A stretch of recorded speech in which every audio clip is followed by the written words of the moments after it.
Okay, there are four main processes when we think about long-term changes in climate, and they all involve tectonic factors.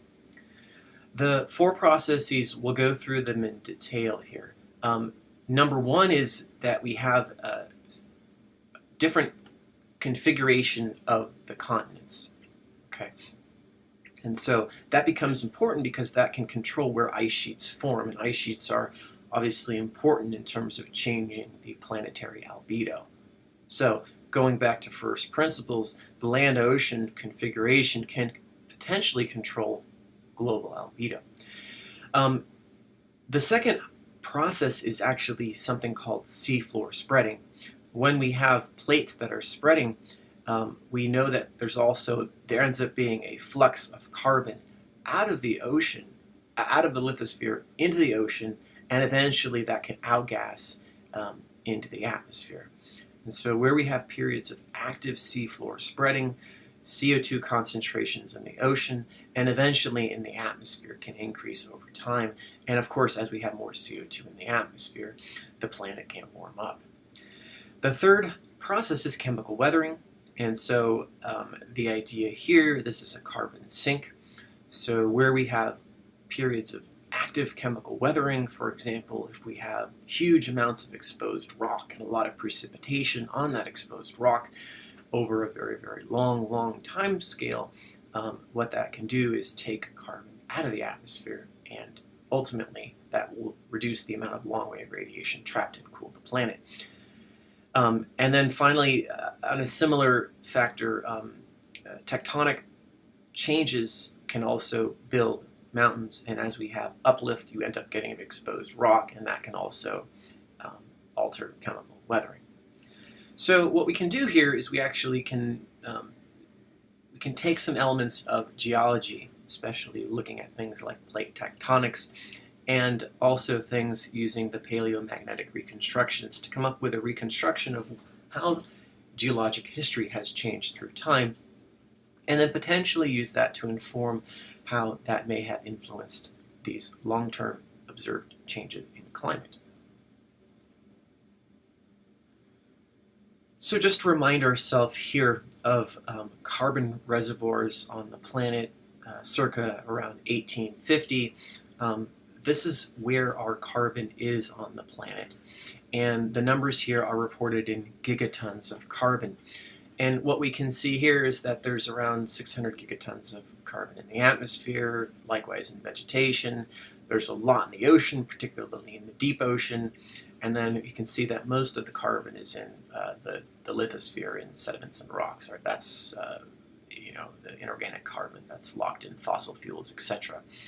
Okay, that'll become important when we talk about sort of long-term changes in climate, because ultimately these long-term changes in climate all have to do with how much carbon gets into the atmosphere.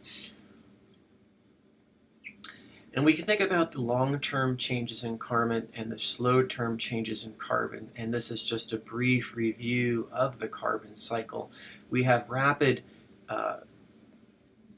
photosynthesis and respiration, exchanges between the atmosphere and the biosphere. These happen very, very rapidly. On more slower time scales, we have burial of carbon. Organic carbon gets buried, gets incorporated into the lithosphere. We have erosion that comes from things like chemical weathering, and that can take carbon out of the atmosphere ultimately.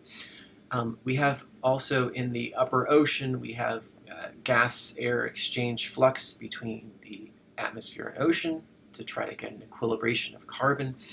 We have photosynthesis in the ocean as well, taking up carbon as well in the creation of marine life. Some of that marine life actually ends up sinking and gets buried into the deep ocean, similarly to what happens on land. Part of that ends up getting buried and incorporated into the lithosphere. These are very slow cycles here that involve the lithosphere. Anything that involves exchange between the atmosphere, ocean, and the lithosphere historically has been extremely slow. We're talking about 0.1 gigatons of carbon per year being fluxed into the lithosphere and out of the lithosphere. The big thing though, is that today what we're doing is taking around 7 gigatons of carbon out of the lithosphere and putting it up into the atmosphere as we burn fossil fuel. So that's a big change relative to the background state. Okay, and this is just another view of the long-term changes and the slow carbon cycle, and this becomes important when talking about tectonic changes in climate. And we look at a few of the processes here. We have chemical weathering, that's again taking exposed rock and carbonic acid with precipitation, and that gets taken out of the atmosphere, fluxed into the ocean, and incorporated into the deep ocean, and ends up being buried. So that's a way to actually take carbon out of the atmosphere. It's a carbon sink. We have carbon sources from volcanism, right, where we have volcanic eruption, that's putting CO2 up into the atmosphere, and also through seafloor spreading, we have plates diverging. That's going to outgas carbon into the ocean and then eventually outgas that carbon from the ocean to the atmosphere. So those are the main processes there. So let's talk about these 4 main processes as it pertains to tectonic changes in climate. First, we'll start with the land-ocean spatial configuration. Okay, so if we look at a map of where the cryosphere is today, we're thinking here primarily about where we have glacial ice and sea ice. This is all occurring at high latitudes, and what we know is that it ends up being actually easier to form glaciers over land than it is over ocean, right? So we have Antarctica here, we have Greenland here, and so we also have Arctic sea ice, but it ends up that that's relatively melts and thaws throughout the year, versus Greenland and Antarctica are relatively bright. Albedo has very, very high throughout the year. So this brings us to this polar position hypothesis. And the idea here is that we have the hypothesis that ice sheets preferentially form when we have high latitude continents. So if we have land masses at high latitudes, that's a preferential position for developing glaciers. And if we develop glaciers, we can increase global albedo, versus having an open ocean at high latitudes, more challenging to actually get glaciation, right? Several reasons for that. Obviously, it's much more challenging. The specific heat of water is higher. Sea ice freezes at -2 degrees Celsius. Ocean water mixes vertically. So a lot of things that make it challenging to form ice versus actually forming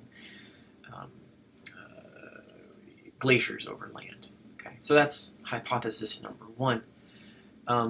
And the alternative hypothesis is that ice sheets won't form if land masses don't reach the high latitudes. Okay, so this hypothesis makes some sense, but it ends up that it doesn't hold too much weight. It's a good hypothesis, but it ends up that we can look at a couple times in the Earth's history, and we'll go here and look at 420 million years ago and 390 million years ago, and we can look at the position of where the continents were, or at least the land was, versus the ocean during those 2 time periods.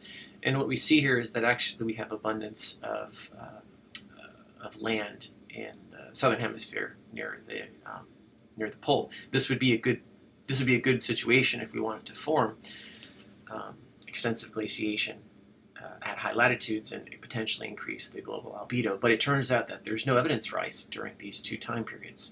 So what this suggests is that really something else was controlling the surface energy balance during this time period. This polar position hypothesis ends up not being very strong. So let's move on and talk about the second hypothesis, and that's one of seafloor spreading. Okay, and so just to review here, here's an example of what happens when we have seafloor spreading. Right, so here's seafloor spreading. We have outgassing. Magma is outgassed into the ocean, and eventually that gets put up into the atmosphere as CO2 concentrations in the ocean increase significantly.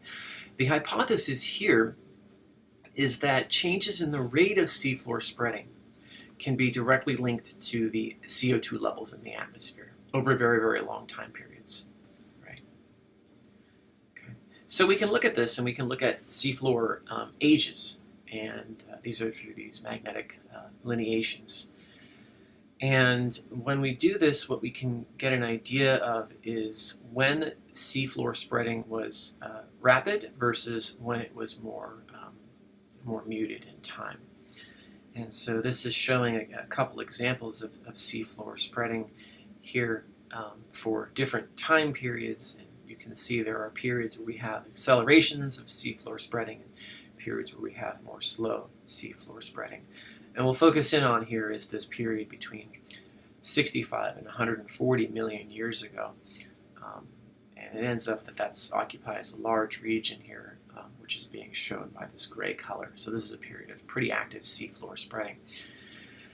Now, the seafloor spreading is contributing a very small amount of carbon, seafloor spreading plus volcanic outgassing. Okay, so if we look at the numbers today, what we know is that if we combine volcanic outgassing with seafloor spreading, that ends up putting into the atmosphere around 1 gigatons of carbon per year.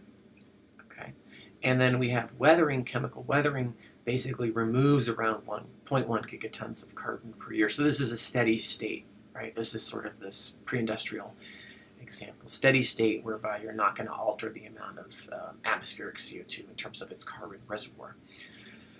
Now, let's consider an alternative. And the alternative here is that we have 10% increase in volcanic outgassing / seafloor spreading. Doesn't have to be a huge amount. Okay, 10% increase, no change in chemical weathering. And we'll also go ahead and just assume that oceans take up around half of the excess atmospheric CO2. Okay, so what that ends up meaning is that we have basically 0.01 gigatons of carbon per year extra going into the atmosphere versus out of the atmosphere. The oceans take up half of it. Okay, so that means we have a very small amount of extra CO2 per year going up into the atmosphere. And so that number is 0.005 gigatons of carbon per year. Small number, right? But if that number persists over 1 million years, what that's going to do is dramatically increase the atmospheric CO2 burden. Okay, so if we take 0.05 gigatons of carbon per year, over 1,000 years, that's 5 gigatons of carbon per year, or 5 gigatons of carbon extra into the atmosphere over 1,000 years. Okay, and over 1 million years, that's 5,000 gigatons of carbon per year. That's a huge number. That's dramatically different than what it is today. Okay, and so here's a look, and we'll focus in on this period here between 600. Next, we'll focus in on this period between 600 and 65 million years ago. Just to remind ourselves, we'll look at this figure here again, and we'll focus on this period between 600 and 65 million years ago, so a relatively warm period in the Earth's history. Okay, punctuated by one of these snowball Earth periods. And let's take a look at the plate tectonic during this time period. Okay, so let's go back and we'll look at from 225 million years ago to 580 million years ago. What we saw was that climate was generally colder, so 580 to 220. It's sort of in this time period, mild, some cold time periods, but certainly quite a bit colder in this time period than in this latter time period. Okay, so let's take a look at this. 580 to 225. If we look up here, this is sort of plate configuration going from 600 million years ago down to 400 million years ago in the bottom left. What we see here is that there wasn't a really active period. We have the continents moving a bit, but they end up converging and forming Pangea. So this wasn't necessarily a period of seafloor spreading, it was convergence, right? Pangea was around 270 million years ago. And what we saw post-Pangea was a period of active seafloor spreading, right? So continents diverge from one another, and as the continents diverge from one another, we end up having active seafloor spreading and a significantly warmer climate. So let's go back and look at this. So right? So Pangea sometime in here, active seafloor spreading, and we have a significantly warmer climate. We also know that during this Mesozoic period, the global temperatures were on the order of around 5 to 7 degrees Celsius warmer than they are today. There was also no evidence for glaciation. The fauna and flora's record suggests that there were poleward shifts in species, and that sea level was around 100 to 200 meters higher than it is today. These things all are pointing to a significantly warmer planet, which coincide with this period of active seafloor spreading and much higher CO2 levels in the atmosphere.